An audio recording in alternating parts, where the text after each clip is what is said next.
Donc bonsoir à tout le monde. Simplement une pensée sur laquelle j'étais aujourd'hui. Que le Seigneur fasse grâce. Alors je suis en train de reprendre pas mal le livre d'Exode en fait. Et je suis arrivée à Exode 15 et Exode 16 et j'étais interpellée en fait notamment par la pensée d'Amalek. Et juste avant ça, je voudrais prendre du coup Exode 15. Je vais résumer la pensée à partir du verset 22 jusqu'au verset 27. Donc, le peuple d'Israël, au chapitre 14, le peuple d'Israël vient juste de sortir d'Égypte, en fait. Il y a eu les plaies, ils sont sortis, ils ont traversé ici la mer Rouge, et ils arrivent en fait maintenant de l'autre côté de la mer. Les Égyptiens viennent d'être engloutis, et on arrive en fait au chapitre 15. Il y a un cantique qui naît comme un cantique de reconnaissance, de célébration. Et après ça, on arrive en fait au verset 22. Je vais prendre... Voilà. Donc, quand on arrive au verset 22, je lis « Moïse fit partir Israël de la mer Rouge. Ils prirent la direction du désert de Chour. Et après 3 journées de marche dans le désert, ils ne trouvèrent point d'eau. Ils arrivèrent à Mara, mais ils ne purent pas boire l'eau de Mara parce qu'elle était amère. C'est pourquoi ce lieu fut appelé Mara. » Donc, on a déjà eu à voir, par la grâce de Dieu, le parallèle entre l'eau et les paroles. On trouve la pensée dans Jacques 3. Je le prends pour qu'on soit ensemble. Jacques 3 au verset... je vais prendre à partir du verset 8. Jacques 3, 8. La langue, aucun homme ne peut la dompter, c'est un mal qu'on ne peut réprimer. Elle est pleine d'un venin mortel. Par elle, nous bénissons le Seigneur notre Père et par elle, nous maudissons les hommes faits à l'image de Dieu. Donc, on est en train ici de parler de la langue d'en bas, la langue d'iniquité. De la même bouche sortent la bénédiction et la malédiction. Il ne faut pas, mes frères, qu'il en soit ainsi. La source fait-elle jaillir par la même ouverture l'eau douce et l'eau amère. Donc, on est en train ici de voir que de la même manière que de l'eau que de la bouche peuvent sortir des paroles de bénédiction, des bonnes paroles et des paroles de malédiction, on nous dit maintenant, on compare la bouche à une source et on parle du fait est-ce qu'il peut y avoir de l'eau douce et de l'eau amère. Donc on nous fait ici un parallèle entre parole et eau. Et si on repart simplement dans notre Exode 15, ils arrivent à un endroit et dans cet endroit-là, il n'y a pas d'eau. L'eau qui est là, on dit, ils ne purent pas boire l'eau de Mara parce qu'elle était amère. Donc c'est comme associé, apparenté à des paroles de malédiction. Et on voit immédiatement quoi? Verset 24, Exode 15, 24, le peuple murmura contre Moïse en disant, que boirons-nous? Et donc, dans le chapitre 15 et juste après qu'on va voir après, il y a toujours une problématique de que boire. C'est comme si, en fait, ils n'ont pas de paroles à parler. Il y a que des paroles de mort qui vont sortir, en fait, de leur bouche. Et c'est ces mêmes paroles-là, ces mêmes eaux-là qui vont rencontrer devant eux. Et quand on voit au verset 25, Moïse cria à l'Éternel. Et l'Éternel lui indiqua un bois qu'il jeta dans l'eau et l'eau devint douce. Donc on a ici comme une sorte de transformation. Il y a une eau amère qui, au contact d'un bois, devient une eau douce. Ça veut dire qu'il y a des paroles de malédiction qui, au contact d'un bois, deviennent maintenant des paroles de bénédiction. Il y a comme une transformation, un changement d'eau qui se traduit par un changement de parole. Et on va voir en fait que les murmures du peuple sur un plan, c'est l'équivalent en fait des eaux amères qu'ils rencontrent devant eux. Et donc ça, c'est la première partie ici que j'avais vue. Quand on va maintenant un tout petit peu plus loin, alors, je voulais prendre directement, voilà. Je vais directement aller au chapitre, au chapitre 17. Je vais directement aller au chapitre 17 parce qu'on va rencontrer une autre problématique d'eau. Et c'est comme si, en fait, tout au long du désert, il y a 2 problématiques qui sont souvent rencontrées, des problématiques par rapport à la nourriture et des problématiques par rapport à l'eau, l'hydratation et l'alimentation. Et c'est comme si, en fait, au milieu du désert, ce qui est éprouvé, c'est en fait de quelles eaux ils sont animés et de quelle nourriture ils sont remplis. Quand on arrive directement au chapitre 17, on va voir que, je vais prendre le verset 3. Même pas. Bon, je vais prendre verset 1. Toute l'assemblée des enfants d'Israël partit du désert de Sin selon les marches que l'Éternel leur avait ordonnées. Et ils campèrent à Réphidim. Réphidim, ça veut dire le lieu du repos. Donc ils sont en train de camper à un lieu qu'on appelle le lieu du repos. Et on nous dit, le peuple ne trouva point d'eau à boire. Donc, comme au chapitre 15, on a encore une problématique d'eau à boire. Donc, on pourrait dire, on a une problématique de parole à parler. Quelle parole parler? Dans le désert, qu'est-ce que ma bouche dit? Et en fait, quand on regarde la bouche du peuple, on voit en fait quelles sont les eaux qui abondent au-dedans d'eux. Donc, c'est comme si dans les situations de désert que nous pouvons traverser, quelles eaux avons-nous à boire? Eau douce, eau amère, parole de bénédiction, parole de malédiction, parole de vie, parole de mort, parole d'évangile ou autre parole, parole du séjour des morts. On va voir ici, le peuple chercha querelle. Donc en fait, immédiatement, on voit les eaux qui les animent aux paroles qu'ils parlent. Ce qui est sur leurs lèvres, c'est les eaux qui animent leur être intérieur. Ils dirent, donnez-nous de l'eau à boire. Et j'entendais en fait en lisant ce passage-là, donnez-nous des paroles à parler. C'est comme s'ils n'avaient pas les paroles de vie adéquates au désert dans lequel ils étaient. Et on va voir ici, Moïse leur répondit, pourquoi me cherchez-vous querelle? Pourquoi tentez-vous l'Éternel? Verset 3, le peuple était là, pressé par la soif. Et ça m'a interpellé parce que la soif les a fait parler. La faim peut te faire parler, la soif peut te faire parler. Ça veut dire que quand les paroles de vie ne sont pas en moi, le manque de ces paroles-là va me faire parler dans la chair, va me faire parler en bas. En gros, mon manque de révélation, mon manque d'immersion dans la parole me fait parler dans la chair. Je ne sais pas si vous voyez la pensée. Le fait qu'ils n'étaient pas remplis de la parole d'en haut, mais qu'ils étaient remplis des eaux d'Égypte, dans des circonstances désertiques, ils n'avaient pas les paroles de vie, ils n'avaient que des paroles de mort. Et on voit ici, le peuple était là, pressé par la soif, et murmurait contre Moïse. Donc c'est comme si la soif qu'ils avaient les a conduits au murmure contre Moïse. Après, ils vont dire, verset 3, « Pourquoi nous as-tu fait monter hors d'Égypte pour me faire mourir de soif avec mes enfants et mes troupeaux? » Moïse cria à l'Éternel en disant, « Que ferai-je à ce peuple?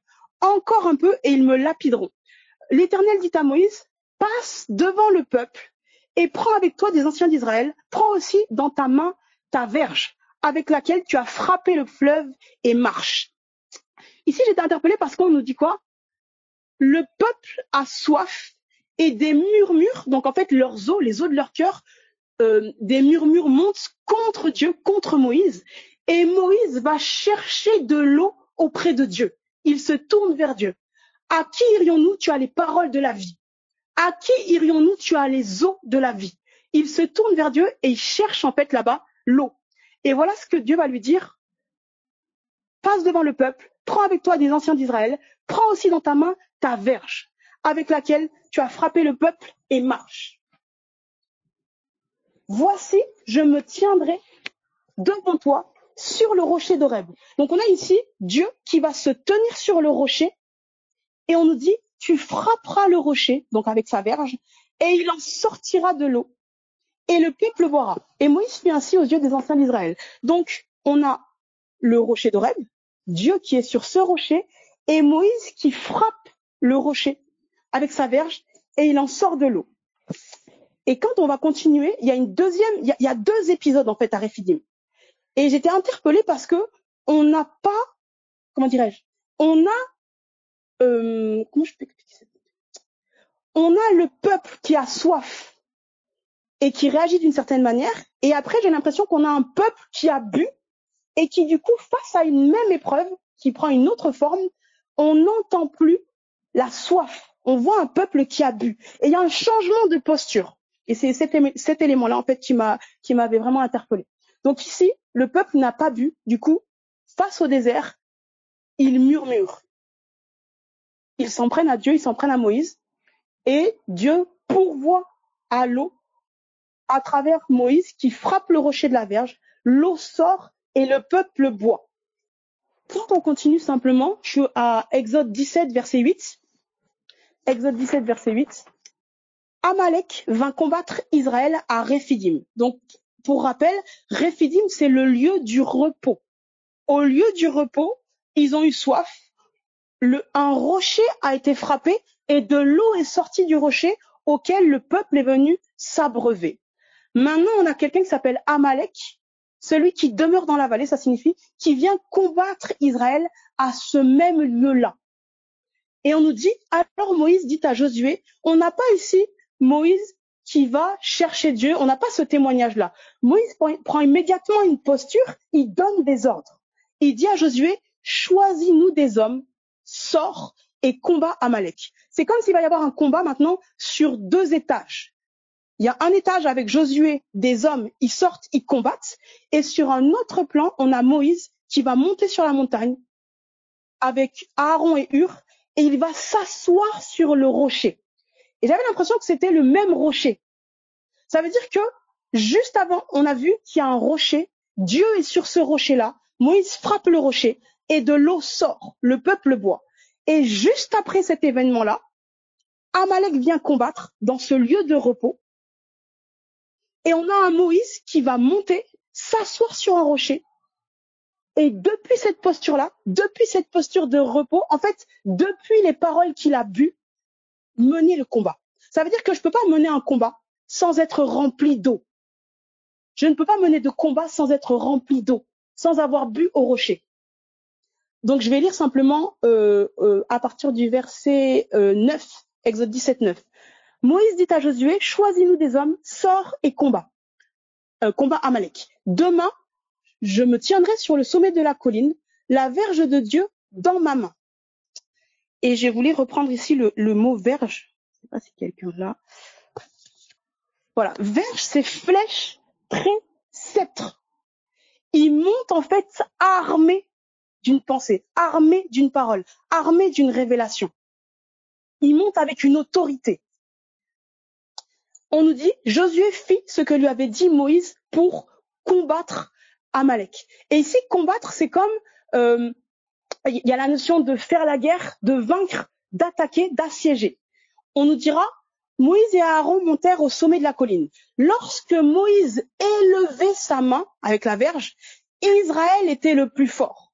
Et lorsqu'il baissait sa main, Amalek était le plus fort. Et on remarquera ici, on ne nous a pas parlé de la réaction du peuple. On n'a pas parlé de la réaction du peuple. On nous dit simplement que Josué a choisi des hommes de guerre. Il est sorti et il est parti combattre. Et Moïse est monté et il s'est positionné sur la montagne. Et en fait, j'étais interpellée parce que on voit depuis qu'ils sont sortis, murmure sur murmure, contestation sur contestation. Et là, j'ai l'impression que le peuple ayant bu, on ne les entend pas.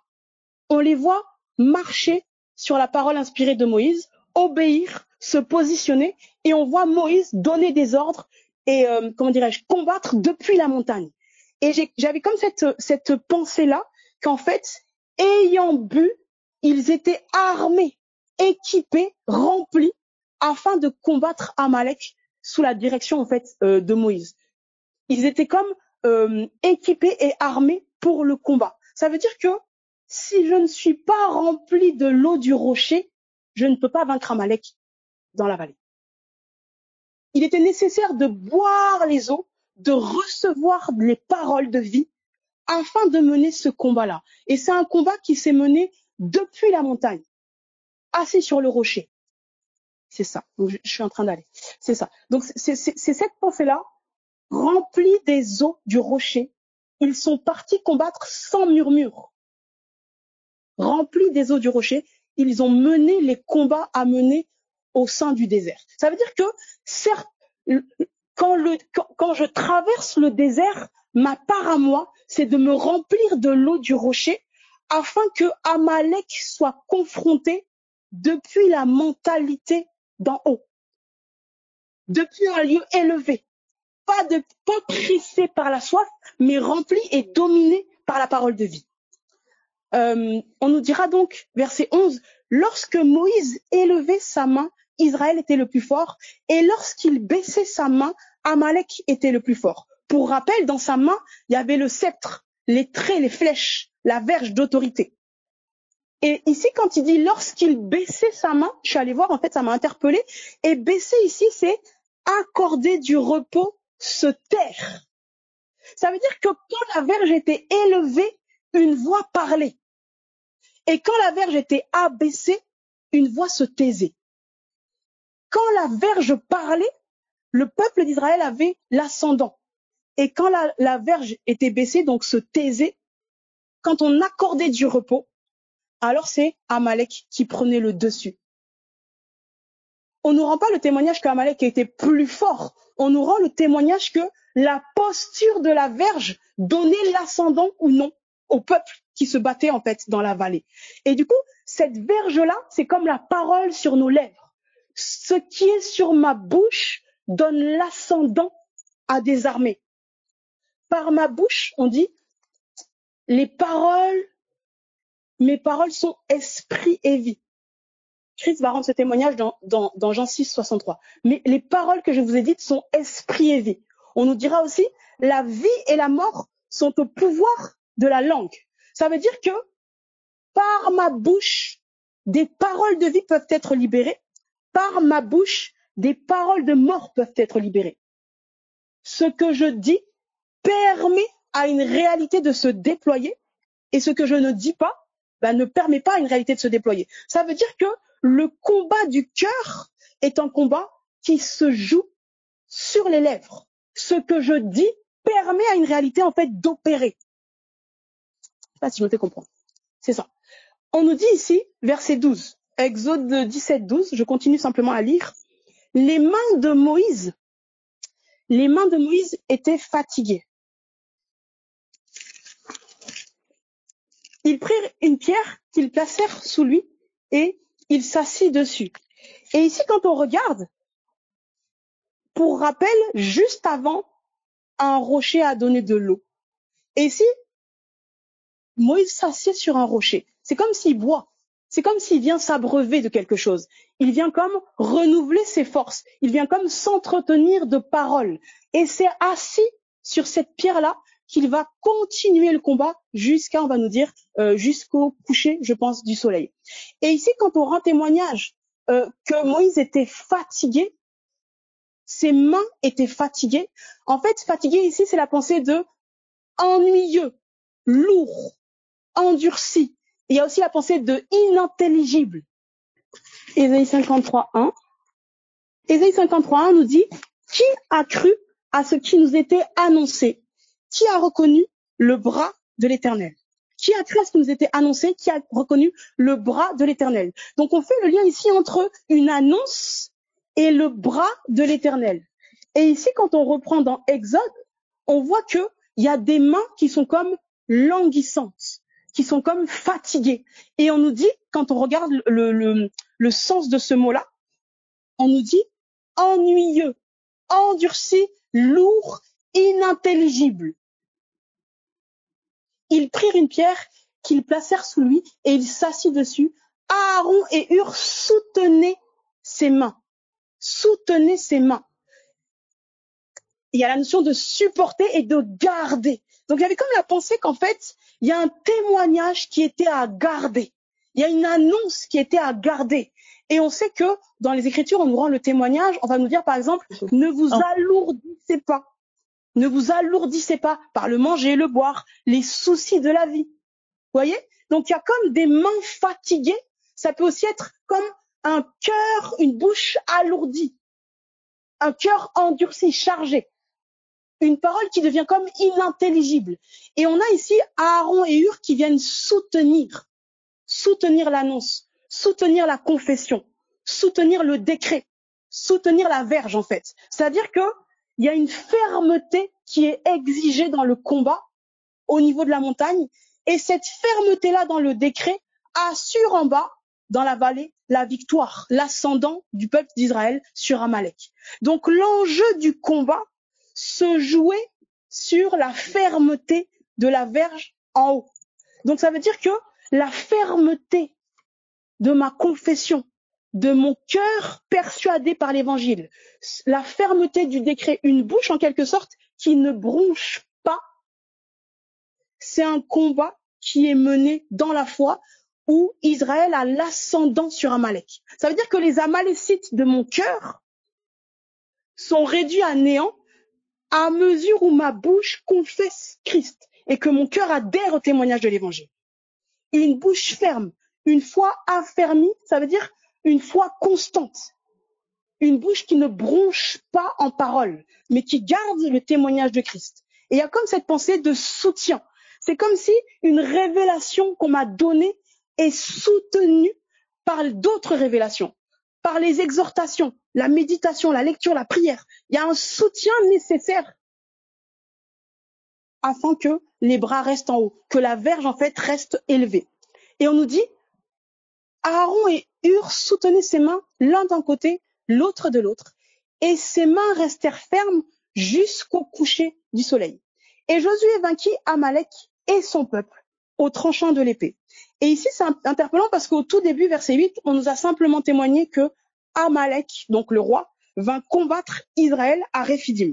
Et ici, on nous rend le témoignage, Amalek et son peuple sont vaincus. Donc ça veut dire qu'il y a une royauté qui a été renversée, ça peut être une mentalité, ça peut être une pensée dominante, comme une pensée maîtresse dans une mentalité.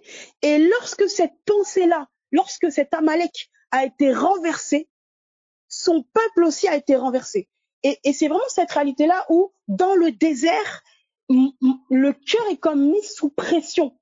Il a pour vocation de s'abreuver à l'eau du rocher afin que les Amalek, c'est comme l'image d'un Goliath, en fait, afin que certaines mentalités et toutes les pensées qui sont associées soient renversées. Et l'enjeu, c'est quoi? Une bouche qui ne bronche pas, une bouche qui confesse l'évangile, une bouche qui ne parle pas dans la chair, un silence de la chair sur la bouche, mais une bouche qui élève la verge, une verge élevée. Donc une parole d'évangile, une révélation de l'évangile sur les lèvres jusqu'au coucher du soleil. Et on nous rend le témoignage, Josué, qui était sur le terrain, vainquit Amalek et son peuple au tranchant de l'épée.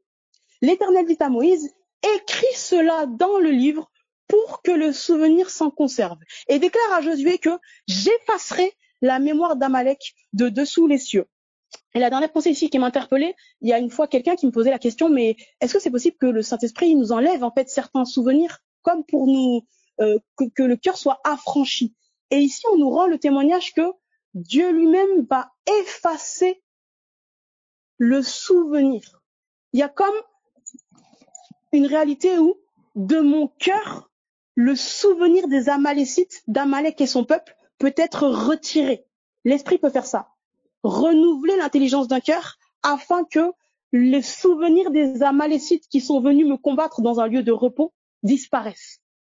Et voilà, j'étais simplement sur cette pensée-là, avec la pensée en fait de rester ferme, c'est-à-dire me reposer sur le rocher, sans faiblir dans ma foi. Une constance, comme une fidélité au témoignage. L'eau dont je me suis abreuvé dans le désert, l'eau du rocher, l'eau du rocher dont je me suis abreuvé me remplit et me permet en fait de confronter sans murmure les Amalécites. Et voilà, c'était simplement ce parallèle en fait entre le début du chapitre et la suite, où quelqu'un qui n'a pas bu va être prompt à murmurer. Quelqu'un qui n'a pas bu va être prompt à murmurer, alors que quelqu'un qui s'est abreuvé aux eaux du rocher peut s'appuyer sur ces eaux-là. Et ça nous donne en fait une attitude totalement différente face au combat contre les Amalécites. On n'a pas vu un peuple qui bronchait, on a vu un peuple qui combattait avec une direction depuis la montagne, c'est-à-dire un cœur affermi dans la pensée de Christ. C'est une âme qui résiste en fait aux assauts des Amalécites. C'est ça. Donc c'était simplement cette pensée-là, que nos bouches conservent en fait le témoignage de Christ, et à mesure où dans mes déserts, je suis rempli des eaux d'en haut, des eaux de vie, alors les Amalécites seront renversés. Voilà. Bonne soirée à tout le monde. Hello, est-ce qu'on m'entend? Est-ce que le son est bon? Merci. Gloire à Jésus. En tout cas, il faut vraiment prier par la grâce de Dieu. Garder en prière vraiment pour les GoToMeeting et autres. Grâce parce que on va vraiment prendre un temps pour prier pour ces temps-là quand vous pouvez, quoi. Que le Seigneur vraiment nous soutienne. Alors je vais rapidement apporter et dans un court temps, heureusement. Mais bon, que le Seigneur va nous inspire et fasse grâce. En tout cas, que chacun soit encouragé là où il est. Hein, soyez fortifiés là où vous êtes. Soyez vraiment, vraiment encouragés. Alors, je vais rapidement prendre Actes chapitre 13. Hein, Acte 13 à partir du verset 32. Acte 13, 32. Donc, pour ceux qui se souviennent, hein, on avait eu à toucher à l'évangile, donc la mort de Jésus, son ensevelissement, sa résurrection. On avait vu d'après 1 Pierre, chapitre 3, à partir du verset 18, on avait vu qu'en fait, il avait souffert quant à la chair, il a été mis à mort quant à la chair, et il a été rendu vivant quant à l'esprit. Donc on avait vu dans la mort de Jésus, la crucifixion de la chair, la mise à mort de la chair, et on avait vu dans la résurrection de Jésus, en fait, c'est la vie de l'esprit, la naissance de la vie de l'esprit. Est-ce que c'était bon pour tout le monde ça? Est-ce que ça va pour tout le monde? Gloire à Jésus, gloire à Jésus. Ok. Alors, on a vu ensemble, donc, on a vu que l'évangile donc concernait son fils. Donc, il est mort, il a été rendu, il a été réduit à la mort quant à la chair, il a été rendu vivant quant à l'esprit. Et on a vu ensemble, donc, là, quand on prend Acte 12 à partir du verset 32, Acte 12, 32, donc je lis, Acte 12, 32, Acte 13, pardon, 32. Donc je lis, voici. Et nous vous annonçons cette bonne nouvelle, que la promesse faite à nos pères, Dieu l'a accomplie pour nous, leurs enfants, en ressuscitant Jésus. Selon qu'il est écrit dans le psaume 2e, Tu es mon fils, je t'ai engendré aujourd'hui. Tu es mon fils, je t'ai engendré aujourd'hui. Ça, c'est ce que le psaume 2 dit. Et il dit que cette promesse, elle a été accomplie par la résurrection de Jésus. Donc on a vu d'après ce passage-là que la résurrection de Jésus était une naissance. Est-ce que ça c'est clair pour tout le monde? Donc la résurrection de Jésus égale naissance. Or, on a vu ensemble qu'il a été rendu vivant quant à l'esprit. Il a été rendu vivant quant à l'esprit. D'accord? Donc ça veut dire qu'on comprend que on voit là une naissance spirituelle. Est-ce que ça va pour tout le monde? Donc on voit dans la résurrection de Jésus la naissance de la vie de l'esprit. La naissance de la vie de l'esprit. Est-ce que ça va pour tout le monde? Ok. Alors voici ce qu'on va nous dire dans Éphésiens,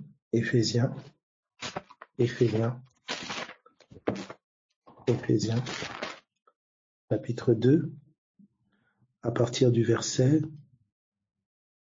Éphésiens chapitre 2, à partir du verset 4. Éphésiens 2, 4. Donc gardez cet axe-là dans votre pensée. La mort de Jésus, d'accord? Il est mort quant à la chair, il est mort quant à la chair, et il a été rendu vivant quant à l'esprit. Il a été rendu vivant quant à l'esprit. D'accord? Donc gardez cette pensée-là. Voici la mort de la chair, la résurrection, la vie de l'esprit, le réveil de l'esprit, la naissance de l'esprit. Ça va pour tout le monde, c'est l'évangile. D'accord? Il concerne son fils, sa mort dans la chair, sa résurrection, il est rendu vivant quant à l'esprit.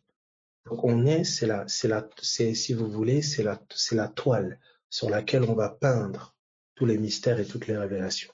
Tout part de cette toile de fond. La mort, l'œuvre de la croix, en fait. La mort de Jésus, son ensevelissement et sa résurrection. C'est la toile de fond, c'est la croix.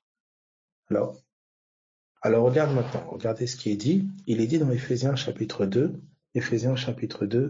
à partir du verset 4. Voici ce qui nous est dit. Mais Dieu,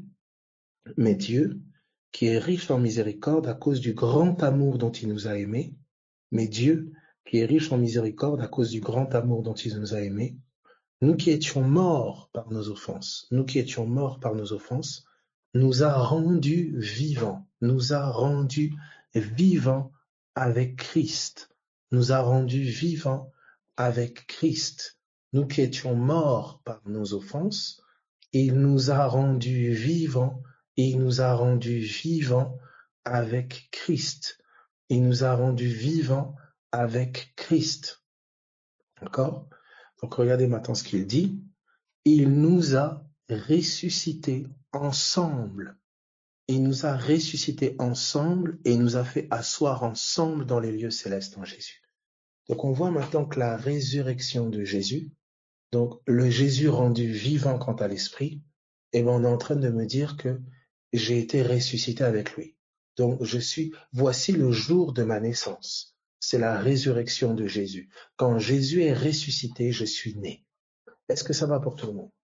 Ça va? Donc là, bien sûr, tu comprends que maintenant, nous ne sommes plus dans la logique humaine. Là, peut-être il faut demander à la physique quantique ou des trucs compliqués, tout ce que tu veux. Mais Abel, comment se fait-il que quelqu'un qui a été ressuscité il y a 2000 ans, tu me dis que quand il est ressuscité, je suis ressuscité avec lui. Quand il a été rendu vivant quant à l'esprit, j'ai été rendu vivant avec lui. C'est ça que tu es en train de me dire, oui. Tu vois maintenant qu'on est maintenant hors du temps. Voici le jour de ta naissance. C'est le jour de la résurrection. Et voici le jour de ta mort. Galates chapitre 2. Galates chapitre 2. Galates chapitre 2.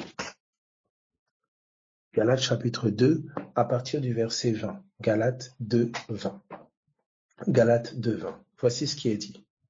L'apôtre Paul me dit ceci. Voici ce qu'il dit. Il dit, j'ai été crucifié avec Christ. J'ai été crucifié avec Christ. Donc, il est en train l'apôtre Paul est en train de dire qu'il a été mis à mort quant à la chair avec Christ. Donc, quand Christ a été crucifié, j'ai été crucifié avec lui. Pourtant, Paul n'était pas là, présent physiquement, quand Christ a été crucifié. Mais il est en train de nous dire, écoutez, j'ai été crucifié avec lui. Et dans Éphésiens 2, il est en train de nous dire, il nous a ressuscités ensemble. Ça veut dire que la mort de Jésus et sa résurrection, ce n'était pas seulement sa mort, mais c'était aussi la mienne. La mort de quoi? La mort de ma chair. Il a été mis à mort quant à la chair, et il a été rendu vivant quant à l'esprit. Ça veut dire que l'évangile, pour moi, c'est la mise à mort de ma chair et la manifestation de la vie de l'esprit. La vie de l'esprit manifestée. Donc, on a vu ensemble ceci. On a vu ensemble, voici l'évangile. Et on a vu ensemble que Christ, voici l'évangile, c'est la parole, donc on peut refaire le schéma, 1 Pierre 1, 24, voici, donc la parole vivante et efficace, c'est la parole de l'évangile qui vous a été annoncée par l'évangile. Cet évangile-là, on nous a dit, c'est la parole de Dieu, c'est la parole vivante de Dieu. C'est une annonce, l'évangile, c'est une annonce. Cet évangile-là, il concerne son Fils. Il concerne son Fils. D'après Romains, chapitre 1er, à partir du verset 1er, on descend, etc., il concerne son Fils, né selon la chair de la postérité de David et déclaré Fils de Dieu par sa résurrection, etc. Il concerne son Fils. Maintenant, cet évangile-là, Paul nous l'explicite dans 1 Corinthiens 15, à partir du verset 1er, il dit, voici l'évangile que je vous ai annoncé. Voici ce que je vous ai enseigné avant tout. Et il nous dit que Christ est mort, il a été crucifié, enseveli, crucifié, enterré, et il est ressuscité. Donc voici ce que contient l'évangile. C'est le témoignage de la mort de Jésus, de son enterrement et de sa résurrection. Voici, on nous dit c'est l'évangile. Et regardez maintenant ce qu'on nous dit. On nous dit donc c'est la base sur laquelle c'est la base. Paul dit c'est ce que j'ai enseigné avant tout. Et ensuite quand on pousse un peu, on nous dit dans l'épître de Pierre qu'il a été mis à mort quant à la chair. Il a été mis à mort quant à la chair. Et il a été rendu vivant quant à l'esprit. Donc je vois que la mort de Jésus, c'est la crucifixion de sa chair, la mort de sa chair, et que la résurrection de Jésus, c'est la vie de l'esprit. Il a été rendu vivant quant à l'esprit. Ensuite, voici ce qu'on nous dit. Maintenant, Abel, en quoi la mort de Jésus me concerne-t-elle? En quoi la mort de Jésus me concerne-t-elle? En quoi la résurrection de Jésus me concerne? En quoi ça me concerne? En quoi ça va régler mes problèmes du quotidien? En quoi ça va traiter ma maladie? En quoi ça va guérir mon foyer? En quoi ça me concerne personnellement? Voici, écoute maintenant. Paul dit, écoute ceci. Lorsque il dit, j'ai été crucifié avec Christ. J'ai été crucifié avec Christ. Comment Paul peut dire ça alors qu'il n'était pas là physiquement quand Christ est mort? C'est-à-dire que Paul est en train de nous révéler que la mort de Jésus a été aussi la sienne. Ça veut dire que quand il est dit que Christ a été mis à mort quant à la chair, ça a été aussi la mise à mort de toute chair. Ça veut dire que ça a été aussi la mise à mort de ta chair, c'est la mise à mort de ma chair, c'est la mort de notre chair. C'est la crucifixion de notre chair. Voici ce que la croix implique pour toi, moi. C'est la mise à mort de la chair. La mise à mort de la chair. Et voici la résurrection. Éphésiens 2 nous dit que il nous a ressuscités ensemble. Il nous a ressuscités ensemble. Or, 1 Pierre 3 nous disait qu'il a été rendu vivant quant à l'esprit. Il a été rendu vivant quant à l'esprit. Donc, on voit ensemble que la résurrection de Jésus, c'est mon esprit rendu vivant. Et on a vu dans Acte 13, 32 c'était une naissance. J'étais engendré aujourd'hui. Ce qu'il avait promis, il l'a accompli en ressuscitant Jésus. Comme il le dit dans le psaume 2, je t'ai engendré aujourd'hui. Donc on a vu que la résurrection de Jésus est une naissance. La crucifixion, c'est la mise à mort de la chair. La résurrection, c'est la naissance de l'esprit. Voici le jour de ta mort, la croix. Voici le jour de ta naissance, la résurrection. Est-ce que ça va pour tout le monde? Alors, voici ce que tu embrasses. Voici la foi que tu embrasses. Écoute attentivement, s'il te plaît. Regarde Romains. Romains, chapitre 6, je pense. Romains 6, à partir du verset 3. Romains 6, 3. Romains 6, 3. Écoute-moi, tout part de là. Tout part de là. Tout part de là. La révélation de ta mort, la révélation de ta naissance, ta nouvelle naissance. Où, quand, Abel, je suis né quand? Tu es né quand Christ est ressuscité. Écoute bien, tu es né quand Christ est ressuscité. Tu es mort quand Christ a été crucifié. Tu as été crucifié quant à la chair, tu as été mis à mort quant à la chair, et tu as été rendu vivant quant à l'esprit. La mort de Jésus a été aussi la tienne. La résurrection de Jésus, c'est la naissance de la vie de ton esprit. C'est la vie de l'esprit croissante en toi. Maintenant, écoute ceci. On a vu ensemble ce détail hier. On a vu cette mise en lumière où le Seigneur nous a donné un autre synonyme de la mort. Ok. Alors, on va bien comprendre ensemble. On va bien comprendre ensemble. Oui. Alors, voilà. Écoutez très attentivement. Écoutez très attentivement. Il y a la mort de la chair. Il y a la mort de la chair, il y a la vie de la chair. Il y a la mort de l'esprit, il y a la vie de l'esprit. Écoutez bien. Quand il dit que nous étions morts, d'accord, par nos offenses, c'est quant à l'esprit. Hein. Spirituellement, on était morts. Mais on vivait charnellement. Donc quand on a été mis à mort quant à la chair, on a ensuite été rendu vivant quant à l'esprit. Avant, nous étions morts quant à l'esprit et nous vivions selon la chair. D'accord? Mais on va aller doucement, on va aller progressivement. D'accord? Donc, je répète, j'étais vivant quant à la chair et mort quant à l'esprit. J'ai été mis à mort quant à la chair et j'ai été rendu vivant quant à l'esprit. Je répète, j'étais vivant selon la chair, mais j'étais mort quant à l'esprit. J'ai été mis à mort quant à la chair et j'ai été rendu vivant quant à l'esprit. Regardez maintenant ce qui est dit ici dans Romains. Romains, chapitre 6, à partir du verset 3. Romains 6, 3. Regardez ceci.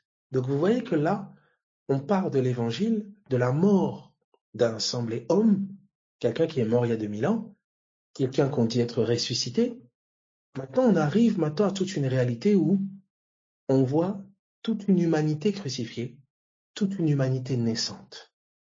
Toute personne qui donne sa vie à Jésus est née. C'est la révélation de sa naissance, c'est le jour de la résurrection. Là, tu dis, je suis né de nouveau le 18 octobre. Oh, moi, je suis né de nouveau le 18... Non, quand tu dis tu as accepté Jésus, tu as accepté sa mort et tu as accepté sa résurrection. C'est-à-dire, tu as accepté de mourir et tu as accepté de naître le même jour. Tu t'es identifié à la mort de la croix, tu t'es identifié à la résurrection, à la vie de l'esprit. Ce n'est plus toi qui vis, il ne s'agit plus de toi. Donc, tu as changé ta date de deuil, ta date de décès, et tu as changé ta date de naissance. Béni soit son nom. Alléluia. C'est pour ça que la vie charnelle que tu as pu mener, elle a été enterrée ce jour-là. À la croix, il y a eu une fin. Il y a eu la fin de ta vie charnelle. Ta vie charnelle a été mise à mort. Et à la résurrection, une nouvelle vie t'a été donnée. La vie de l'esprit. Tu as été rendu vivant quant à l'esprit. C'est une promesse. C'est une autre vie. Alors, regarde ceci. Tu vois, là, nous ne sommes plus, on est hors du temps. On est hors du temps. Abel, comment tu peux me dire que je suis né il y a 2000 ans?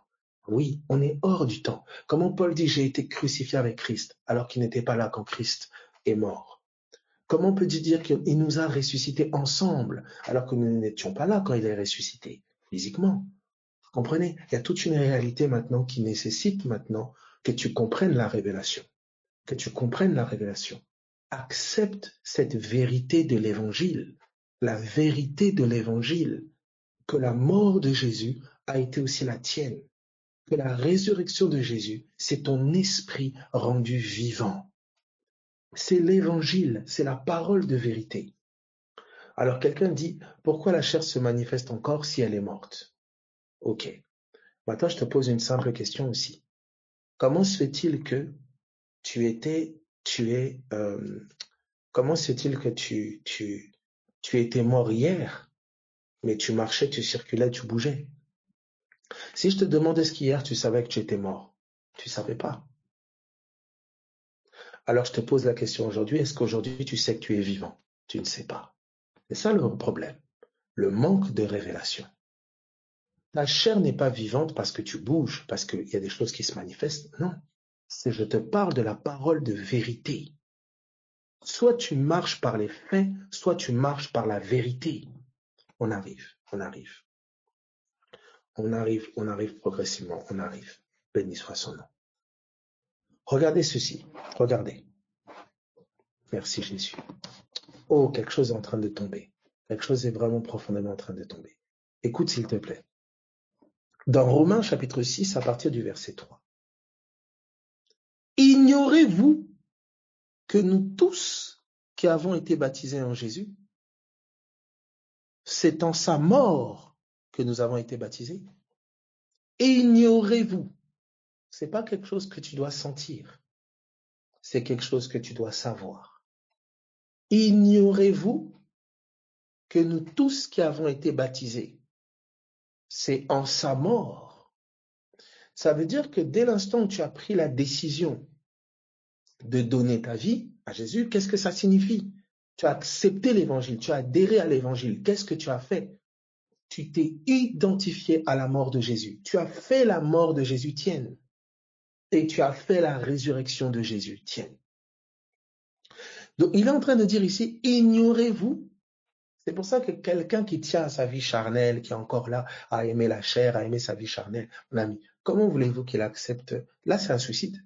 C'est une mise à mort. C'est une mise à mort quant à la chair. Mais il est rendu vivant quant à l'esprit. C'est l'offrande d'une autre vie. C'est une autre naissance. C'est une autre vie. Voici ce qui est dit ici, regardez. Il dit, ignorez-vous. Donc, il est en train de leur rappeler. Ignorez-vous. Ignorez-vous. Tu peux oublier l'évangile. Tu peux t'éloigner de l'évangile. Tu peux oublier. Ne pas le garder tel que tu l'as reçu. Oublier. Il dit, ignorez-vous. Ne savez-vous pas? Regardez la suite. Il dit, nous tous qui avons été baptisés en Jésus-Christ, c'est en sa mort que nous avons été baptisés. C'est pour ça que 1 Corinthiens 14 dit que vous avez été engendrés en Jésus-Christ par l'évangile. Quand tu as adhéré à l'évangile, tu as adhéré à la naissance de Christ. Tu es né de nouveau. Donc le jour de ta naissance, c'est le jour de la résurrection de Jésus. Voilà pourquoi je dis, voilà, ton anniversaire a changé. Et le jour de ta mort, c'est pas quand tu vas mourir, on t'enterre, ça. Non, le jour de ta mort, c'est le jour de la croix. C'est le jour de la croix. Et c'est ce que tu ne vois pas encore et ce que les gens ne savent pas, c'est que tu es déjà un homme mort. Tu es déjà une femme morte. Tu es déjà crucifié. Tu es déjà mort. Là, quand Christ est mort à la croix, tu es mort avec lui. Ça veut dire qu'à l'instant où nous parlons maintenant, ce n'est plus la chair qui vit premièrement pour toi. C'est l'esprit. Tu es vivant quant à l'esprit. Cependant, tes yeux ne le voient pas encore pleinement. Mais ta vie maintenant, tu es vivant quant à l'esprit. Donc, quel bug informatique ou quel bug, je ne sais pas comment je peux dire, quand tu continues à vivre avec la mentalité de la chair, raisonnement selon la chair, tout arrête. En fait, tu vis contre nature. Tu es comme quelqu'un, je ne sais pas moi, tu es comme quelqu'un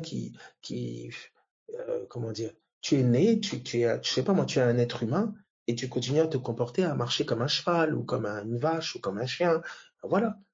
Mais tu es né, tu es un être humain. C'est pas parce que tu as encore des comportements de vache ou de taureau ou de chien ou de cheval que ça veut dire que tu es un cheval. Non. C'est pas parce que tu as encore une mentalité charnelle, des raisonnements charnels, des agissements charnels, des réflexes charnels, que cela veut dire que tu n'as pas été rendu vivant quant à l'esprit. Voici. Dans Romains 6, il est dit ceci. Nous avons donc, verset 4, vous voyez comment il parle au passé? Nous avons donc été enterrés avec lui par le baptême en sa mort. Nous avons donc été enterrés. Tu as été enterré. Non, écoute-moi, assieds-toi, commence déjà à méditer, réfléchis. Ça veut dire la personne que tu es en train de voir là, qui se manifeste, ces raisonnements-là, cette personne est morte. Devant les yeux de Dieu, cette personne a été enterrée. Elle a été enterrée. Donc, tu ne peux pas demander à Dieu de te regarder comme la personne qui est enterrée. Non, le regard qu'il a sur toi n'est pas le regard de... Dieu a plus foi que toi tu n'as foi. Dieu croit. Dieu croit l'évangile. Et l'évangile dit que tu as été réduit à la mort quant à la chair. C'est une réalité, c'est la vérité de l'évangile. C'est la vérité. Tu as été réduit à la mort quant à la chair. Tu es mort. Donc il y a plusieurs choses, c'est que un mort ne peut pas encore remourir. Tu es mort. Quant à la chair, je dis bien. Mais tu as été rendu vivant quant à l'esprit. Tu as été rendu vivant quant à l'esprit. Ton esprit est vivant. Tu as été rendu vivant quant à l'esprit. Ta vie n'est plus dans la chair. Ta chair tend vers la mort. Elle est accablée. Tu as été rendu mort quant à la chair. Mais tu es vivant quant à l'esprit. Maintenant, j'explique ceci. Écoute bien, s'il te plaît. Ah ben, mais nous avons des corps, etc. Écoute attentivement. Si l'esprit de celui qui a ressuscité Jésus d'entre les morts habite en vous, il va communiquer la vie à votre corps mortel. Quand Jésus a été rendu vivant quant à l'esprit, il est parti prêcher aux esprits en prison. Prisonnier de quoi? Ben, du séjour des morts. Tout ce qui en toi est mort est censé être vivifié par la vie de l'esprit. Par la vie de l'esprit. Écoute, s'il te plaît. Écoute. Par la vie de l'esprit. Regarde maintenant. On a vu ensemble que la mort est un silence. La vie est un bruit. Une voix. On avait pris, je pense, le psaume 115 à partir du verset 17, je crois, et le psaume 94 à partir du verset 17. Je pense que ça devait être ça. Qu'est-ce qu'il est en train de nous dire? Il a été réduit au silence quant à la chair. Il a été réduit au silence quant à la chair. Et il a été rendu bruyant quant à l'esprit. Esprit dans lequel il est parti prêcher aux esprits en prison. Donc la mort de ta chair, c'est aussi le silence de ta chair. Ta chair a été réduite au silence. Pourquoi la faire parler? Ça veut dire que l'évangile vient toucher ton cœur et ta bouche. Elle établit ceci. Voici la parole de vérité. Évangile par lequel vous avez été engendrés. Voici la parole de vérité. C'est que tu as été mis à mort quant à la chair. Ta chair a été réduite au silence. Et tu as été rendu vivant quant à l'esprit. Ton esprit a désormais une voix. C'est cette voix qui rend vivant tout ce qui est mort, qui ramène à la vie tout ce qui est mort. Regarde maintenant ceci, écoute s'il te plaît. Quand la chair s'exprime, on te dit que la langue est le monde de l'iniquité. D'accord? On va passer, vous allez voir qu'on va passer de l'évangile à la bouche, là. On arrive. Regardez ce qui nous est dit ici dans Romains. Il dit, verset 4, Romains 6, 4, « Nous avons donc été ensevelis avec lui par le baptême en sa mort, afin que comme Christ est ressuscité des morts par la gloire de Dieu, alléluia, afin que comme Christ est ressuscité des morts par la gloire de Dieu, de même nous aussi, nous marchions en nouveauté de vie. » La résurrection de Jésus par la gloire de Dieu, c'est pour moi une nouveauté de vie. En fait, la vie de l'esprit. Est-ce que tout le monde voit ça? Est-ce que tout le monde voit ça? Vous voyez un peu? Donc on dit bien, vous voyez, je relis ici, nous avons donc été, c'est quelque chose qui a été fait. Je ne cherche pas à le faire, ça. Nous avons donc été enterrés avec lui par le baptême en sa mort, afin que comme Christ est ressuscité des morts, de même nous aussi nous marchions en nouveauté de vie. Donc on nous parle là, donc résurrection de Jésus, vie nouvelle. Mort de Jésus, vie ancienne, fin de la vie ancienne. Donc on est en train de ramener maintenant l'évangile, la mort de Jésus et la résurrection de Jésus à la fin d'une manière de vivre et la naissance d'une nouvelle manière de vivre. Est-ce que tout le monde voit ça? Alléluia. Donc vous voyez comment on est passé de l'évangile maintenant à deux manières de vivre. Donc la mort de Christ à la croix, il a été réduit à la mort quant à la chair. On est en train de nous dire ici, c'est la fin d'une manière de vivre. Et la résurrection, on nous parle d'une naissance. Il a été rendu vivant quant à l'esprit. On nous dit, c'est une nouveauté de vie. Donc l'évangile marque la fin d'une manière de vivre et là, l'émergence d'une vie nouvelle. C'est une vie nouvelle qui t'est offerte, mais c'est aussi la fin de la vie ancienne qui t'est donnée. Est-ce que ça va pour tout le monde? Est-ce qu'on peut évoluer? Alléluia. Est-ce que ça va pour tout le monde? Oh, l'évangile est merveilleux. Quelle œuvre merveilleuse du Seigneur. L'évangile, c'est merveilleux. C'est merveilleux. La fin de la vie ancienne, la vie de l'addict, la vie du malade, la vie du pécheur, la vie la fin de la vie ancienne, l'émergence de la vie nouvelle. Cette vie nouvelle est une promesse, c'est pas par mérite. Ce qu'il a promis à nos pères.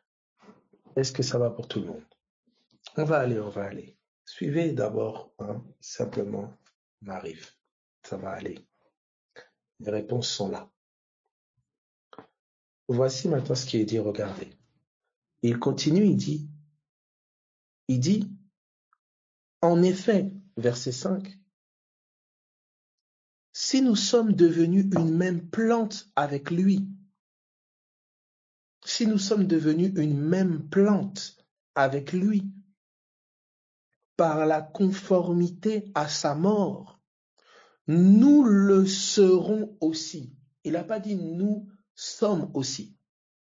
Nous le serons aussi par la conformité à sa résurrection, donc à sa vie spirituelle. Ça veut dire que nous nous sommes rendus conformes, on est devenu une même plante avec lui quant à la mort. Il y a un renoncement de la vie ancienne, un renoncement à la vie charnelle. Il y a une identification à la mort. Il a été réduit à la mort quant à la chair. Il dit il a été rendu vivant quant à l'esprit. On me dit nouveauté de vie. Et on me dit si j'ai été rendu, si en effet je suis devenu une même plante avec lui, par la conformité à sa mort, je le serai aussi par la conformité à sa résurrection. Si j'ai été identifié à sa mort, je serai identifié à sa résurrection. C'est une promesse, c'est une certitude, c'est la parole de l'Évangile. Quel que soit l'accablement dans la chair qui m'identifie à sa mort, Christ a pris mes infirmités. Il s'est identifié au moi malade. Il s'est identifié au moi infirme. Il s'est identifié au moi addict. Il s'est identifié au moi charnel. Écoute bien s'il te plaît. La mort de Jésus, le silence de la chair, a été aussi ton silence. Ça veut dire que l'addict est mort, le malade est mort, le pécheur est mort, le drogué est mort, le violent est mort, il est mort, il est mort, il est mort, il est mort. Il a été réduit au silence.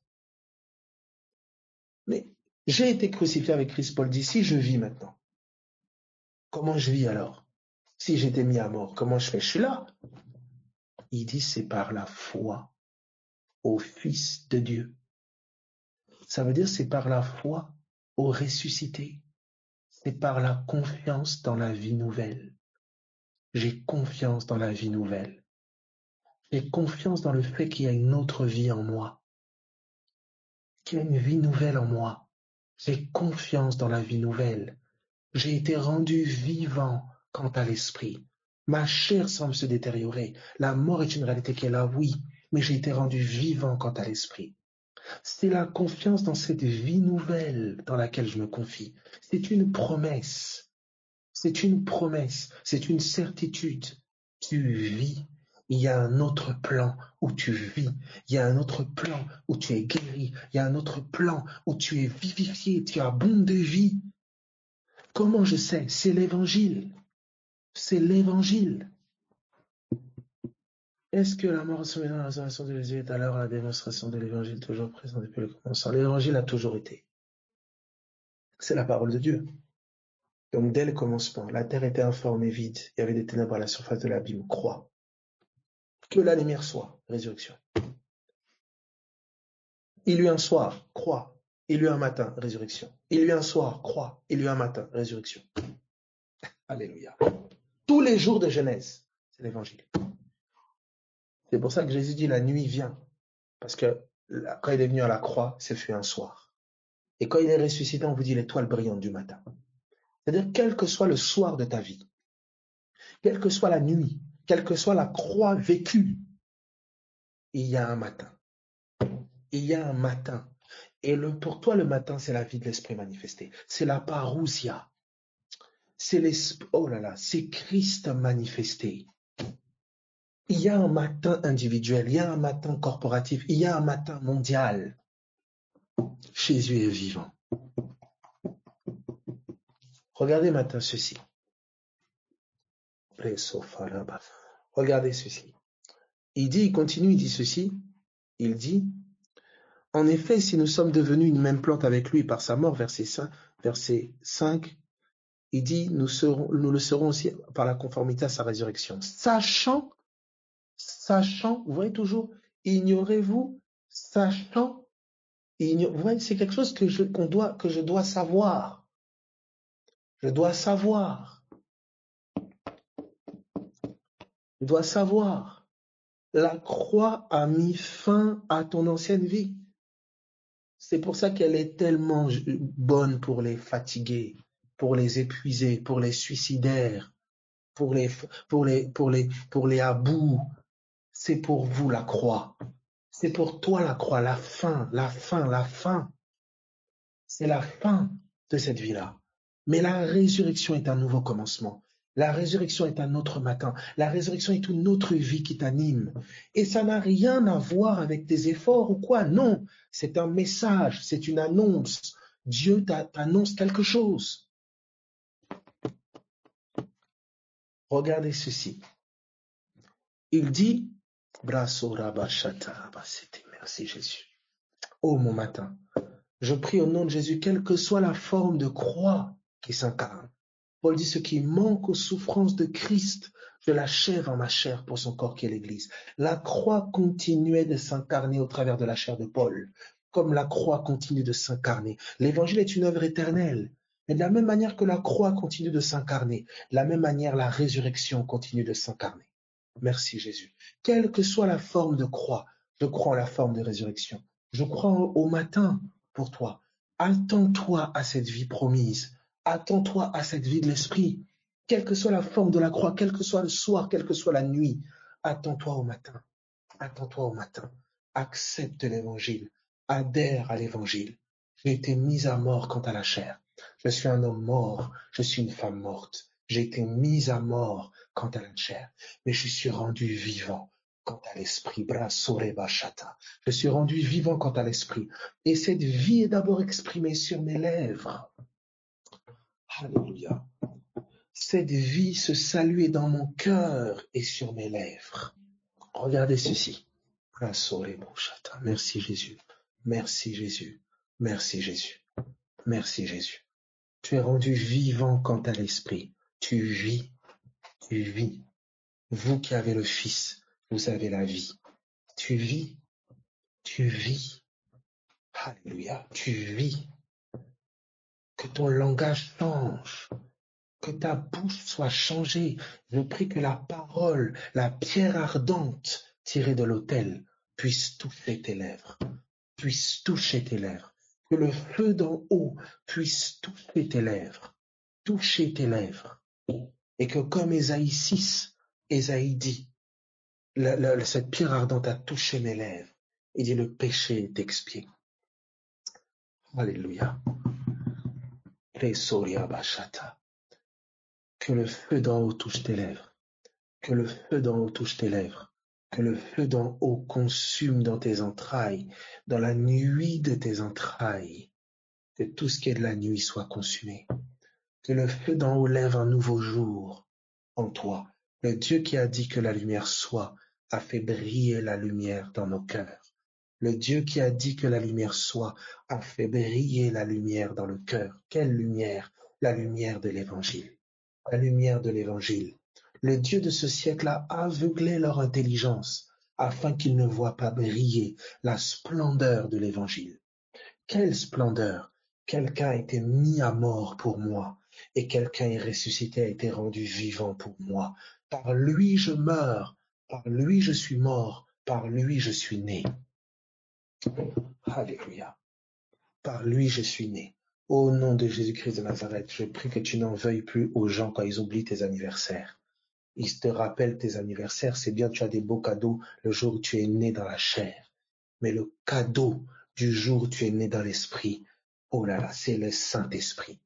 Voici le cadeau d'en haut. Oh Seigneur Dieu, quand il est ressuscité, il a déversé sur nous son esprit. La vie de l'esprit, le cadeau d'en haut. Voici le cadeau de ta nouvelle naissance. Voici le jour de ton anniversaire. Alléluia.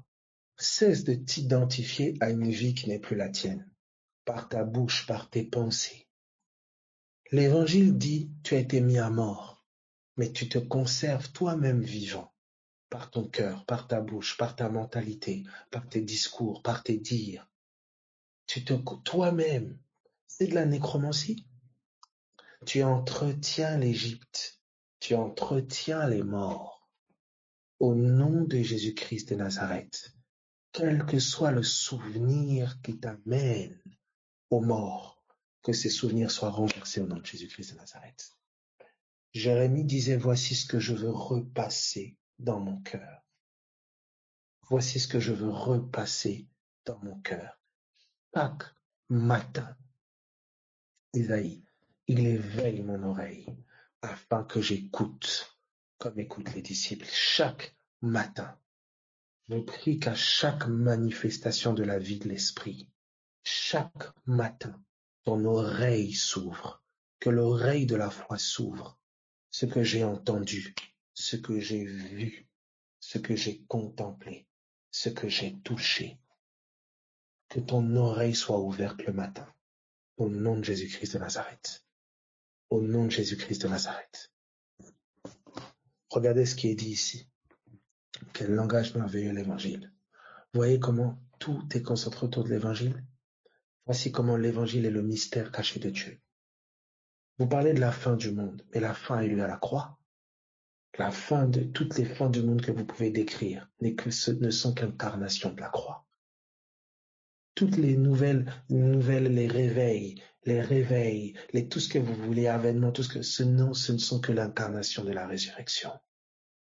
C'est l'évangile. L'évangile est la fin et le nouveau commencement. L'évangile est la fin et le nouveau commencement. Le vin aigre a été bu à la croix. Le vin doux a été déversé à la Pentecôte. Les vieilles outres sont passées. Les outres neuves sont nées.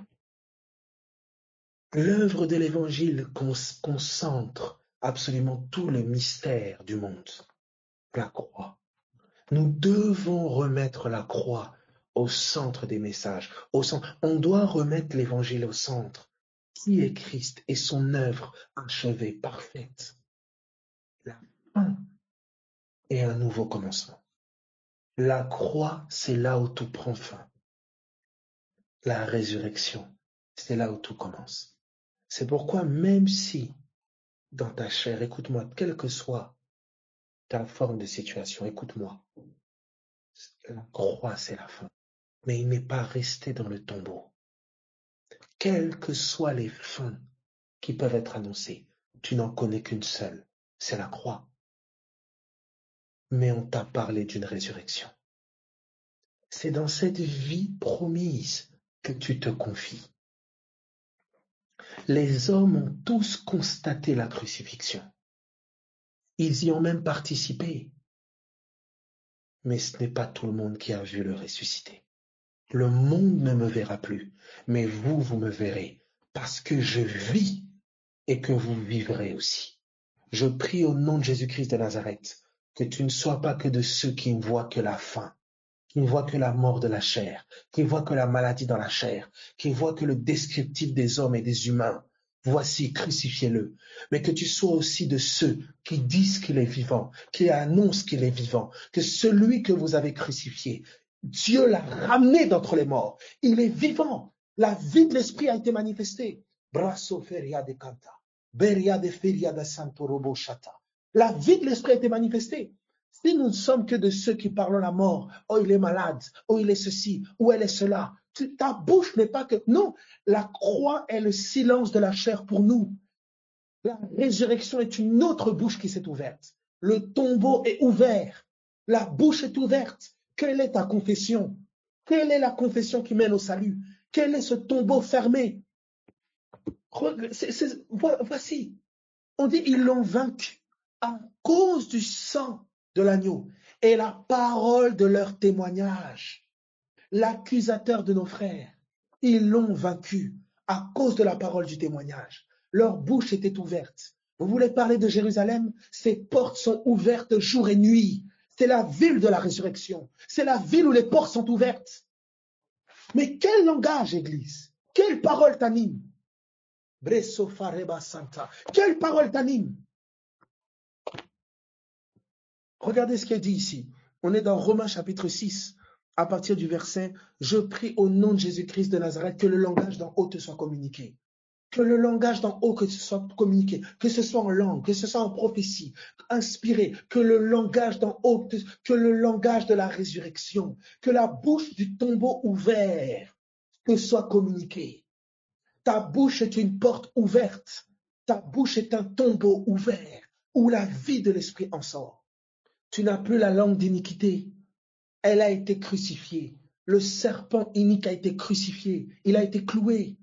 Tous les actes dans les ordonnances de condamnés ont été cloués. Pourquoi ce langage encore dans ta bouche? Pourquoi ces choses dans ta bouche? Au nom de Jésus, que ces choses quittent ton cœur et ta bouche au nom de Jésus-Christ de Nazareth. Voici le silence. Voici le silence que les gens recherchent. C'est pas le silence des bouddhistes. Non, c'est le silence de la chair. Ta chair a été réduite au silence. La croix est un silence. C'est un silence. Pourquoi continuer à faire parler ce que Dieu a réduit au silence? Mais le tombeau est ouvert et il n'y a que ceux qui ont les yeux pour voir et les oreilles pour entendre, c'est-à-dire les témoins qui peuvent voir celui qui est sorti du tombeau. Ils sont partis le chercher au tombeau. La pierre était roulée. La pierre était roulée. Quand les femmes sont parties annoncer qu'il était vivant, qui a cru? Qui a cru? Tout le monde parlait, oui, nous espérions que ce soit lui. Tous ont témoigné de sa mort. Le tombeau était là fermé. Mais au nom de Jésus-Christ de Nazareth, à commencer par les femmes et la pire, Marie de Magdala, il y a eu un témoignage d'une bouche ouverte, un témoignage du tombeau ouvert. Et c'est le Christ vivant lui-même qui a confirmé le témoignage à chacun. Quand Marie de Magdala et les femmes sont allées dire aux hommes, ils n'ont pas cru. Mais Jésus lui-même, le vivant, leur est apparu. Ils ont cru. Quand les 11 sont partis dire à Thomas, Thomas n'a pas cru. Mais Jésus-Christ, le vivant, lui-même est apparu à Thomas. Garde la bouche ouverte, que le vivant atteste qu'il est vivant. On t'a demandé de rouler la pierre. Marthe, roule la pierre, ôte la pierre. Elle dit, mais il sent déjà. Voilà le problème. Il sent déjà. Non, ne t'ai-je pas dit que si tu crois, ôte la pierre. Ah ben, mais c'est quelle pierre? C'est ta bouche qui est là, toujours ouverte pour parler la mort, mais fermée en ce qui concerne le témoignage du Christ vivant, fermée en ce qui concerne la vie de l'esprit, fermée en ce qui concerne les promesses. Mais ta bouche est ouverte pour parler encore, oui, ça fait maintenant tant de temps, ils ont dit ça, ils ont fait comme ça, un tel et ça, moi dans ma vie c'est comme ça, écoute, ferme ta bouche d'en bas. Au nom de Jésus, que ta bouche d'en haut soit ouverte. Sois ouverte. La mort et la vie sont au pouvoir de la langue, c'est une réalité. En fait, la mort et la vie sont au pouvoir de la langue, c'était déjà l'évangile. Christ est mort, une langue a été crucifiée. Christ est ressuscité, une langue vivante a été donnée. Celui qui croit en moi, des fleuves d'eau vive jailliront de son sein. C'est la résurrection. Il y a une autre bouche, il y a un autre langage, il y a une autre pensée. Elle est vivante, elle vivifie ton corps mortel. Je prie que les choses soient comprises comme je suis en train de les annoncer, que mes propos ne soient pas tordus, que tout esprit qui tente de tordre mes propos ou de faire un décodeur tordu aux oreilles des gens, au nom de Jésus, que ces esprits soient chassés, au nom de Jésus-Christ de Nazareth. C'est l'évangile, la mort de Jésus, sa résurrection. Un silence et un bruit, un silence et un bruit. Voilà. Quelqu'un dit, ah, c'est pour ça que de la même bouche, il ne peut pas avoir de l'eau douce et de l'eau amère. Mais bien sûr, il ne doit pas en être ainsi. Il vous parle de la bouche comme des eaux, il vous parle des arbres. Un tel arbre ne peut pas produire tel fruit. Un figuier ne peut pas produire des olives ou je ne sais. Donc quand on touche au niveau des eaux, au niveau des arbres, on peut même aller au niveau des animaux. C'était la résurrection. C'était l'évangile. Il dit que la langue est pleine d'un venin mortel, mais c'est le serpent. Ton cœur, ce que tu médites dans ton cœur et ce que tu confesses de ta bouche. C'est pas une méthode, hein. C'est un cœur qui a compris l'évangile. Tu as compris l'évangile. L'évangile, c'est pour ça que nos prières doivent être, Seigneur, illumine notre entendement pour que nous comprenions l'évangile. Que nous comprenions l'évangile, ton sacrifice, ta mort, ton ensevelissement et ta résurrection. Je sais que ta mort marque la fin de mon affliction. Je sais que ta résurrection marque le commencement d'une vie nouvelle pour moi. C'est un nouveau commencement pour moi. C'est la promesse accomplie. Quelle que soit la mesure d'affliction, quelle que soit la mesure de la nuit, quelle que soit la mesure du combat, ta résurrection est le commencement de la vie nouvelle. Ta résurrection est la promesse manifestée. Donne-moi les yeux pour voir le ressuscité. Donne-moi les oreilles pour l'entendre. Voici, mais c'est les œuvres préparées d'avance, mais bien sûr, c'est les œuvres du ressuscité. Vous êtes nés On vous dit que vous êtes né le jour de la résurrection. D'accord, vous êtes né le jour de la résurrection. Vous êtes né le jour de la résurrection. Il s'est identifié à nous dans la chair. C'est pour ça qu'il dit Matthieu abandonné. Il s'est identifié à nous dans la chair. Donc, vous êtes né le jour de la résurrection. Pourtant, toutes les nouvelles naissances, quand vous annoncez l'évangile à quelqu'un, il reçoit l'évangile, il donne sa vie. Ah, il est né de nouveau. Mais il est né le jour de la résurrection. Ça veut dire que toutes les conversions auxquelles vous assistez, c'est toujours le même jour. Le jour où Christ est mort et il est ressuscité. Alléluia. C'est pour ça qu'il faut que les hommes voient la croix. C'est une révélation. Il faut que les hommes voient la croix. Vous comprenez? Il faut que les hommes voient la croix. Regardez ceci.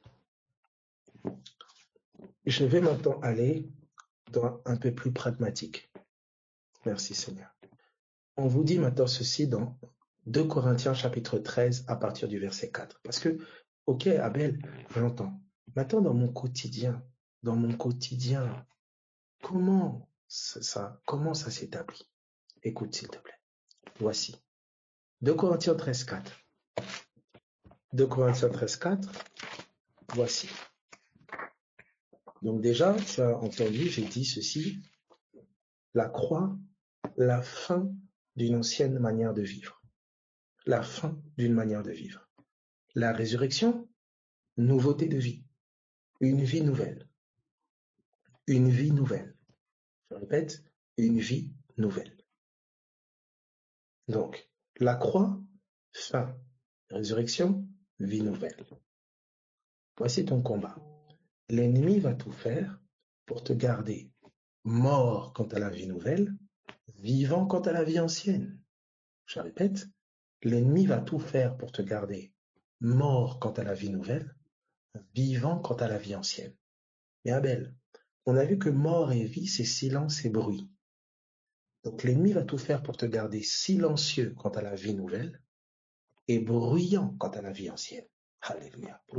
Jésus. Je répète, l'ennemi va tout faire pour te garder mort, silencieux quant à la vie nouvelle et bruyant quant à la vie ancienne. Au nom de Jésus-Christ, tout ce qui essaye de faire du bruit de ton ancienne vie soit réduit au silence là maintenant, selon la croix, selon ce que Christ a accompli au nom de Jésus. Silence, tais-toi, que toute force des ténèbres qui s'exprime au travers de ta chair soit réduite au silence, au nom du Christ Jésus. Que la voix de l'Esprit soit entendue par ton être et par tes entrailles, et que tout ce qui est mort en toi prenne vie par son Esprit au nom de Jésus. Au nom de Jésus-Christ de Nazareth. Voici ce qui est dit ici. Merci Jésus. Dans 2 Corinthiens, au chapitre 13. 2 Corinthiens, chapitre 13. Ils veulent instrumentaliser ta bouche pour s'exprimer au travers d'elle. Ils veulent prendre en otage ton cœur et ta langue. Et au nom de Jésus-Christ de Nazareth, le Saint-Esprit t'aide. Livre ta bouche à l'Esprit de Dieu par des cantiques, des louanges, des prières, des confessions, des proclamations. Que ta langue soit l'expression, soit l'autel où des sacrifices de louange sont offerts. Élève l'œuvre de l'agneau, témoigne de vivant, témoigne de qui il est. Que ta bouche parle comme le vivant. Au nom de Jésus-Christ de Nazareth, les portes du séjour des morts, les bouches du séjour des morts ne prévaudront point. Que ta bouche les condamne tous. Au nom de Jésus-Christ de Nazareth, que toute porte du séjour des morts soit gardée fermée, réduite au silence, au nom de Jésus-Christ de Nazareth.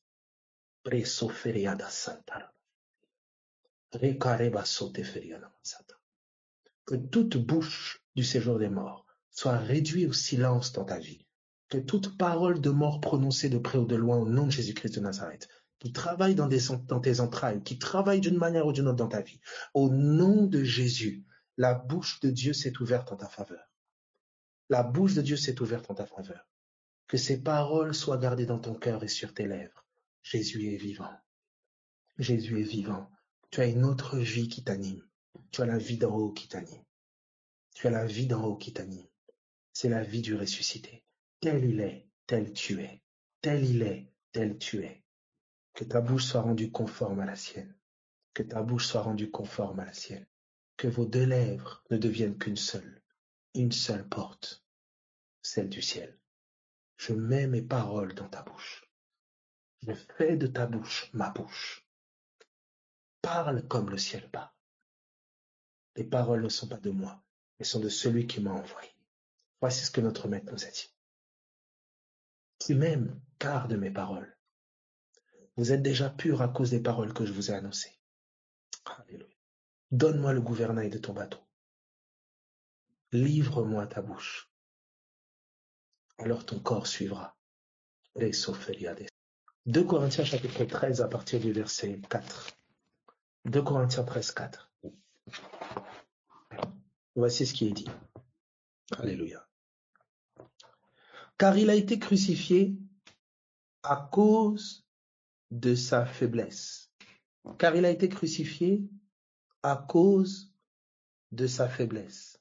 Donc vous voyez ici, il a été crucifié à cause de sa faiblesse. On dit, il a été réduit au silence à cause de sa faiblesse, son incapacité.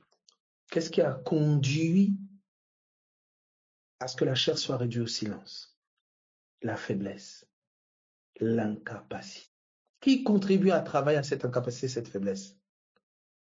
L'ennemi. Il accable la chair. Il accable. Écoutez attentivement. Nous ne sommes pas comme ceux qui périssent. Et voici ce qui est dit ici. Il dit, mais il vit, mais il fait du bruit par la puissance de Dieu, par la capacité de l'esprit. Il fait du bruit. Je prie que tu sois fortifié dans ton homme intérieur, afin que tu persistes à faire du bruit dans l'esprit. Que ta voix soit entendue d'en haut. Que les Elohim ténébreux tremblent à l'écho de la voix du Fils en toi, qui témoigne à ton esprit, Abba Père. Que le témoignage du Christ vivant sur tes lèvres soit une arme nucléaire au milieu des Elohim. Il est rendu vivant, il fait du bruit, il part par la capacité de Dieu. Et vous allez voir comment ici c'est principalement incarné par là. Ce que j'appelle l'aléo. Oh, tu peux l'aléo dans la chair, parler, dans la chair, parler, logos, parler. Mais il y a le l'aléo de l'esprit, le logos d'en haut. Je prie que tu parles depuis la parole de l'évangile, depuis le Christ vivant, son œuvre, ce qu'il a accompli, sa promesse. Regardez ce qui est dit ici. Nous aussi. Vous voyez, il dit, il a été crucifié à cause de sa faiblesse, mais il vit par la puissance de Dieu. Mais il vit par la capacité de Dieu. Faiblesse, puissance. Il a été crucifié à cause de sa faiblesse. Donc la crucifixion de sa chair réduite au silence, voici la cause. Sa faiblesse, son incapacité, sa faiblesse, son incapacité amène la chair à être réduite au silence. Je ne sais plus quoi dire, je ne sais plus comment parler, je ne sais plus quoi faire. Je suis faible, incapable. Ça, c'est les assauts de l'ennemi. Ces différentes pensées m'assaillent, m'accablent. Et je suis comme une brebis muette qu'on amène à l'abattoir. Je ne sais plus comment parler. Mais béni soit Dieu. Il a été rendu vivant quant à l'esprit.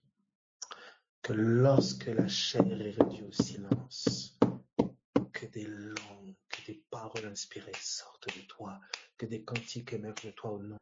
Que la voix de l'esprit en toi crie au nom de, comment il dit, par la capacité. Rends-moi la vie selon ta parole. Rends-moi la voix selon ta parole. Donne-moi de faire du bruit selon ta parole. Au nom de Jésus-Christ de Nazareth, que tu sois fortifié dans ton homme intérieur là où tu es. Au nom de Jésus. C'est la parole qui vivifie ton être intérieur.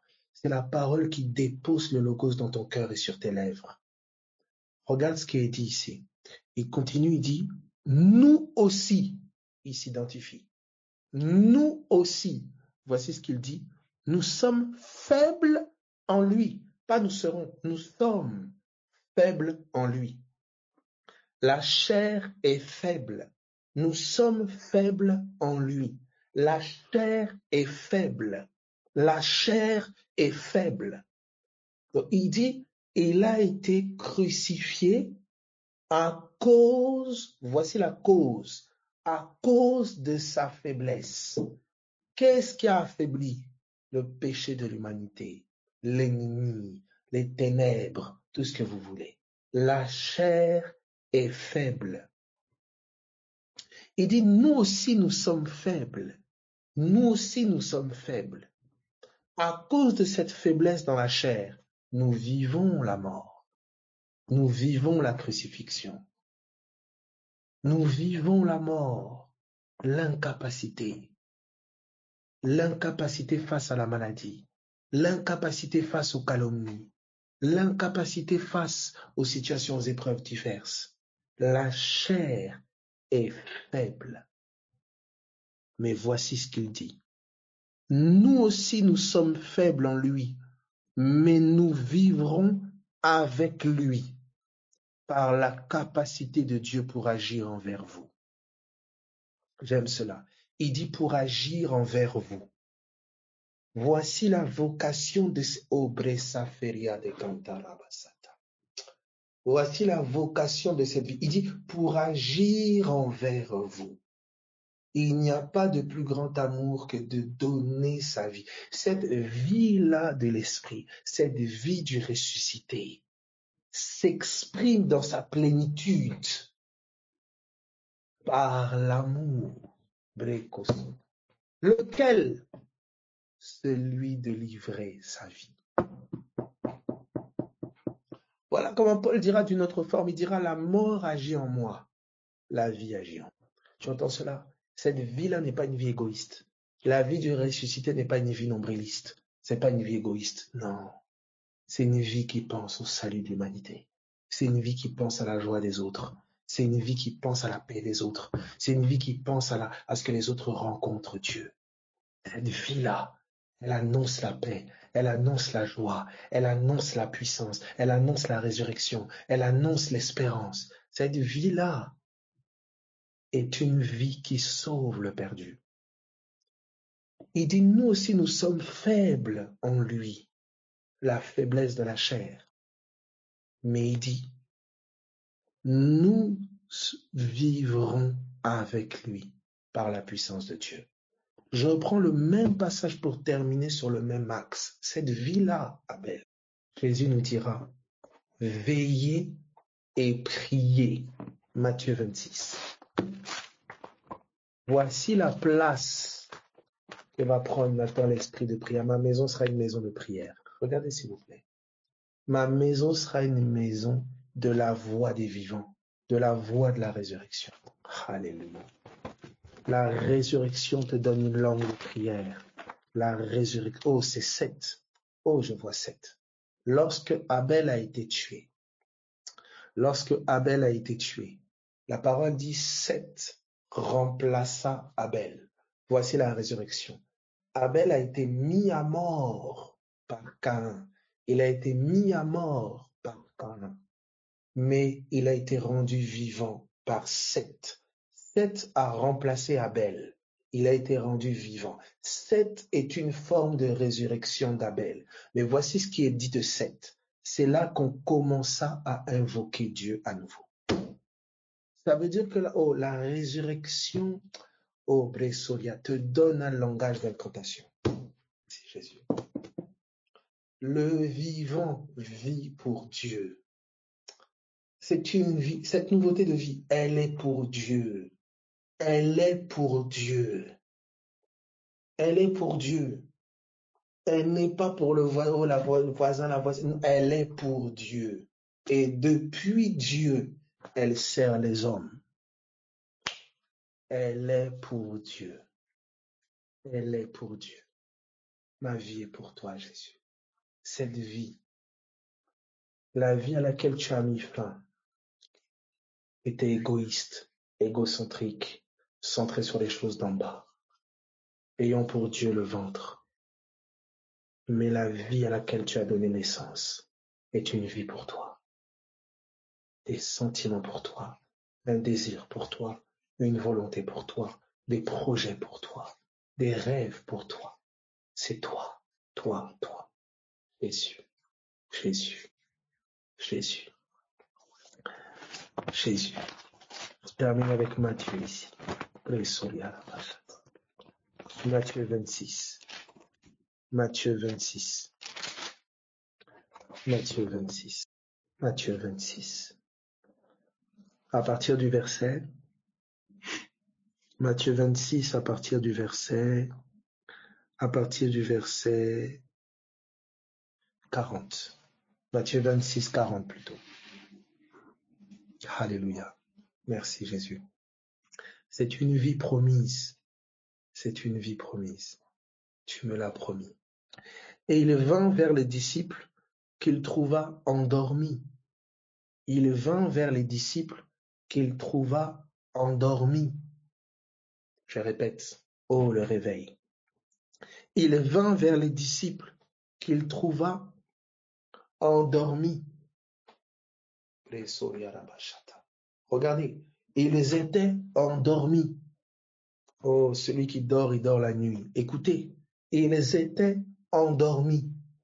Mais au lieu de dormir, qu'est-ce que le vivant lui faisait? Il priait. Oh, Shirebasata. Qu'est-ce que celui qui vivait par l'esprit faisait? Il priait.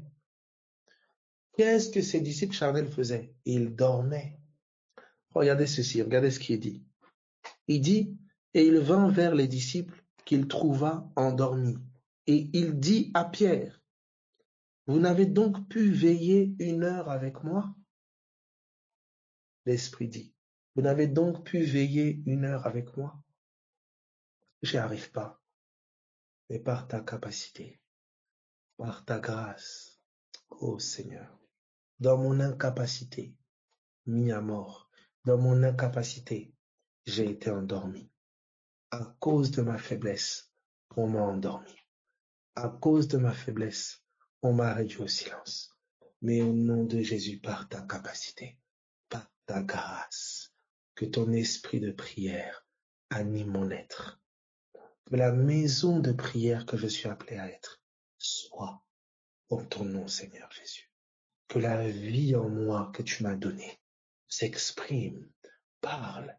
C'est ta vie, Seigneur. Anime le feu en moi au nom de Jésus. Regardez ce qui est dit ici. Oh, Seria Ferebo Sote. Merci Jésus. Merci Jésus. Alléluia. Quelqu'un me donne le psaume 99, il dit, le psaume 80, verset 19, il dit, et nous ne nous éloignerons plus de toi. Fais-nous revivre et nous invoquerons ton nom. Fais-nous revivre et nous invoquerons ton nom. Alléluia. Alléluia. Oh, 7.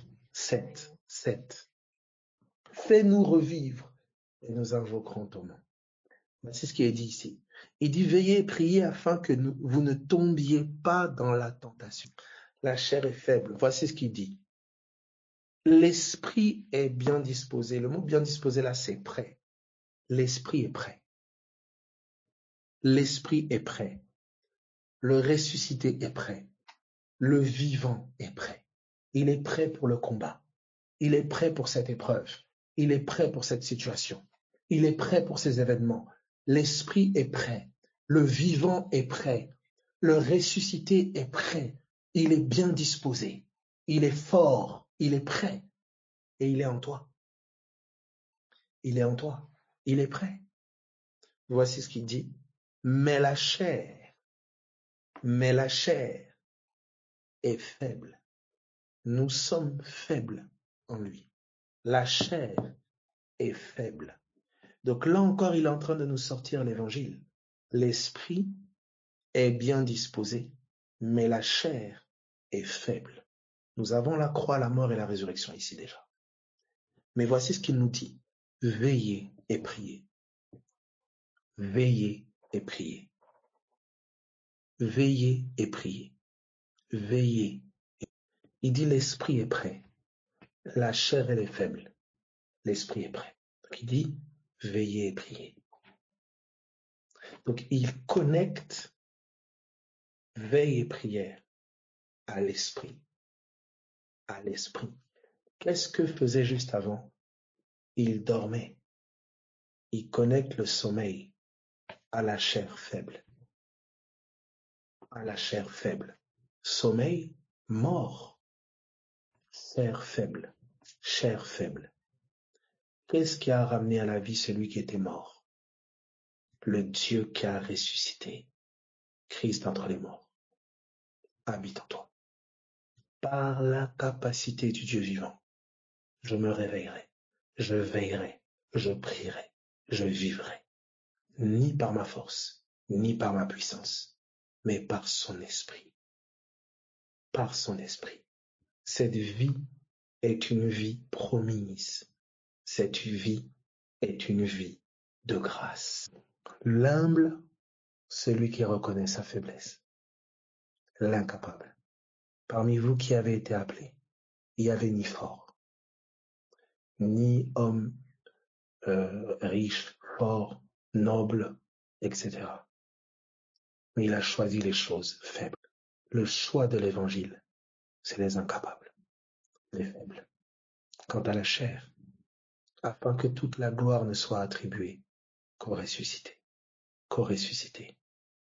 Tu sauras que si tu pries, c'est par lui. Si tu prêches, c'est par lui. Si tu vis, c'est par lui.